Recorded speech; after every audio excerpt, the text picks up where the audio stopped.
দেখেন, আমি যদি এখন বলি আজকে ফিলিস্তিনে এই রক্তের কারণ হিটলার, আপনারা সবাই একটু অবাক হবেন। বিকজ রিসেন্টলি আপনারা সবাই ভাবতেছেন যে হিটলার হয়তো বা তখন 60 লাখ ইহুদি হত্যা করে আমাদের বা ওভারঅল ফিলিস্তিন উপকার করেছিল এবং বাকিগুলো হত্যা করে নাই, বেরিয়ে অবস্থা। বাট আমি যদি এখন আপনাকে বলি না, হিটলারের সেই কাজটার জন্য এবং হিটলার স্বয়ং নিজে সক্রিয়ভাবে দায়ী আজকে ফিলিস্তিনে এই ওভারঅল হত্যাকাণ্ডের জন্য, তাহলে আপনারা অবাক হবেনই অ্যান্ড অবাকের চরম পর্যায়ে যাবেন। সো আসলে আমরা যুক্তি তর্ক দিয়ে বিশ্লেষণ করার চেষ্টা করি। So come to the point, হিটলারের মূলত ইহুদি বিদ্বেষের কারণটা কী ছিল? দেখেন, হিটলারের অপরাধ কোনো কারণ ছিল না। হিটলার খুব ছোটোবেলায় ছবি আঁকতে পছন্দ করতো এবং সে সময় সে একটা আর্ট স্কুলে ভর্তি হতে চাইছিল। বাট ইহুদিদের জন্য তার আর্ট স্কুলে ভর্তি হওয়া হয় নাই। সো এখান থেকে তার একটা ইহুদি বিদ্বেষ ছিল। পরবর্তীতে টাইমে তার কোনো ইহুদি ডাক্তারের কারণে তার আম্মা হসপিটালে মারা যায়। ওইখান থেকে তার ইহুদি বিদ্বেষ ছিল এবং সবচেয়ে বড় যে কারণটা ছিল, প্রথম বিশ্বযুদ্ধের সময় জার্মান লস হওয়ার বা জার্মান পরাজয় হওয়ার জন্য একমাত্র কারণ ছিল ইহুদি এবং ইহুদি সম্ভ্রান্ত পরিবারের কারণে বা ইহুদির পাওয়ারের কারণে জার্মানরা হেরে যায় এবং সেখান থেকে মূলত ইহুদিদের প্রতি হিটলার, সো ওভারঅল এইসব কারণে মূলত হিটলারের ইহুদির প্রতি বিদ্বেষ ছিল এবং সেই বিদ্বেষ থেকে সে অসহায় কিছু ইহুদিকে হত্যা করে।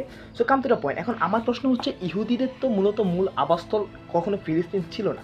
ইহুদিরা থাকতো ইউরোপে, বাট ইউরোপ থেকে ইহুদিরা কীভাবে ফিলিস্তিনে আসলো, এই কাহিনীটা কীভাবে হয়? সো প্রশ্ন হচ্ছে, ইউরোপে যদি ইহুদিরা থাকতো তাহলে আজকে ওভারঅল পুরো বিশ্ব হয়তো বা তারা রাজত্ব করতো, আমেরিকার মতন তারা পুরো বিশ্বকে লিড দিত। বাট ফিলিস্তিনের উপর এরকম ওভারঅল কারোর উপর এরকম নির্যাতন করতো না।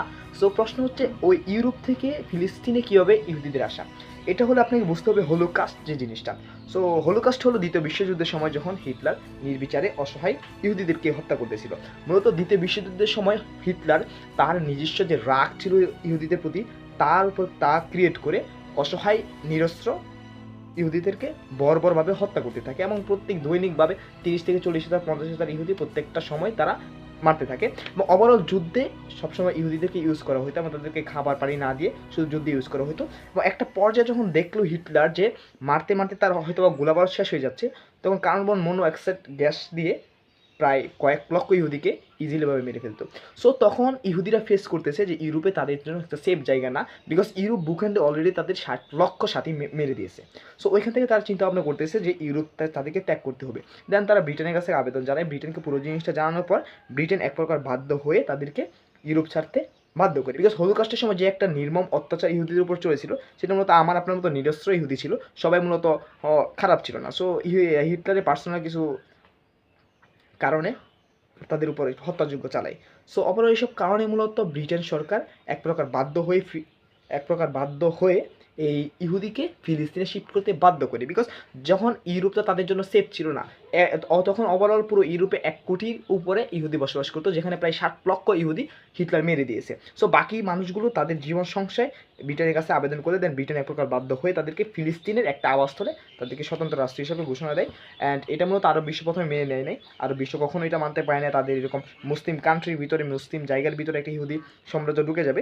সো সেইখান থেকে মূলত এই সংগ্রামটা শুরু। ফিলিস্তিনের এই জায়গাটা মূলত জোর করে ব্রিটেন তাদেরকে ইহুদিদেরকে একটা স্বতন্ত্র রাষ্ট্র হিসেবে দেয় এবং সেখানেই তারা ইহুদিরা বসবাস করে। সো ওই সময় যদি হিটলার এরকম হলোকাস্ট না চালাতো, হলোকাস্টের নামে যে নির্মম একটা অত্যাচার বা একটা ছিল, এটা যদি না চালাতো তাহলে আজকে ইহুদি হয়তো বা ফিলিস্তিনে আসতো না, ইহুদির বসবাসটা হয়তো বা ইউরোপেই থাকতো।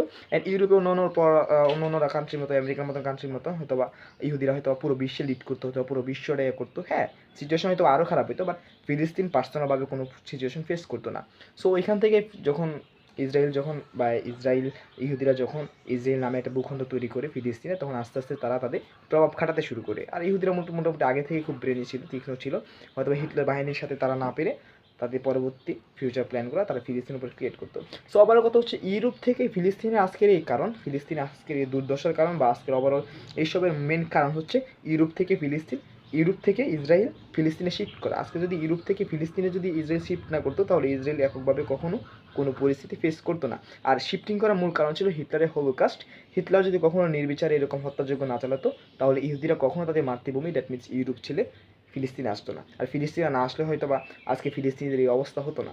সো আমরা অবরোধ দৃষ্টিতে ইতিহাসে মূলত হিটলার অবরোধ হাইলাইটেড ইহুদি বিদ্বেষের জন্য। অ্যান্ড আপনাকে বুঝতে হবে, হিটলার মূলত আহামরি এরকম কোনো বিদ্বেষ ছিল না, তার কিছু পার্সোনাল বিদ্বেষ, তার ছোটোবেলা আর্ট স্কুল, তার আম্মা মারা যাওয়া। পরবর্তীতে সবচেয়ে বড় বিদ্বেষটা হচ্ছে জার্মানের যে অপরাজয়, যেটা জার্মানির হেরে যাওয়াটা প্রথম বিশ্বযুদ্ধের সময়, যেটা কখনো জার্মানিরা মেনে নিতে পারে নাই। অ্যান্ড হিটলার তো নাই তখন, হিটলার সক্রিয়ভাবে জার্মানির যে যুদ্ধক্ষেত্র ছিল, সেখানে সক্রিয়ভাবে সেনা হিসেবে যুদ্ধ করতো। সো ওভারঅল এইসব কারণে না মেনতে পেরেই মূলত এই সিচুয়েশনটা তৈরি হয়। সো আমি ওভারঅলভাবে মনে করি হিটলার যদি তখন ওই হত্যাকাণ্ডটা না চালাইতো, হয়তো ইহুদিদের পরিমাণটা অনেক বেশি থাকতো পুরো পৃথিবীতে। হ্যাঁ, এটা হয়তো আমাদের জন্য আরও বেশি কষ্ট হতো, বাট এটা ওভারঅল পুরো বিশ্ব ফেস করতো, শুধু ফিলিস্তিন ফেস করতো না। আর পুরো বিশ্ব ফেস করে একটা পজিটিভ ছিল, যখন পুরো বিশ্বের উপরে, যখন পুরো বিশ্বের মুসলিমের উপরে যখন কোনো জাতি বা গোষ্ঠী অত্যাচার চালাবে, তখন পুরো বিশ্বের মুসলিম একসাথে গর্জে উঠবে। সো এটা প্রতিহত করা সহজ হতো। বাট এখন আমাদের মুসলিম বিশ্বটা এরকম হয়ে যাচ্ছে, কেউ কারোর পাশে আগায় না। যেমন আমরা বাংলাদেশে নর্মালি প্রটেস্ট করি, পতাকার মধ্যে জুতা দিয়ে লাথি মারি, এই সেই। তো ওভারঅল এগুলো কিন্তু দিন শেষে কোনো পজিটিভ দিকে আসতেছে না। ওভারঅল কাজে কাজে আমরা কখনোই কোনো কিছু করতে পারতেছি না, যেটা কোনো মুসলিম বিশ্বই করতেছে না। হয়তো বা ইরান প্রত্যক্ষ পরোক্ষভাবে ভালোভাবে হামাসকে বা ফিলিস্তিনকে সাহায্য করে, ইরানের মতো আমরা সব কান্ট্রি না। সো এই ওভারঅল কারণে আমি মনে করি যে হিটলারই এই সব কিছুর জন্য responsible. I don't know why, but it's my it's আমার অপিনিয়ন। সো ভালো থাকবেন।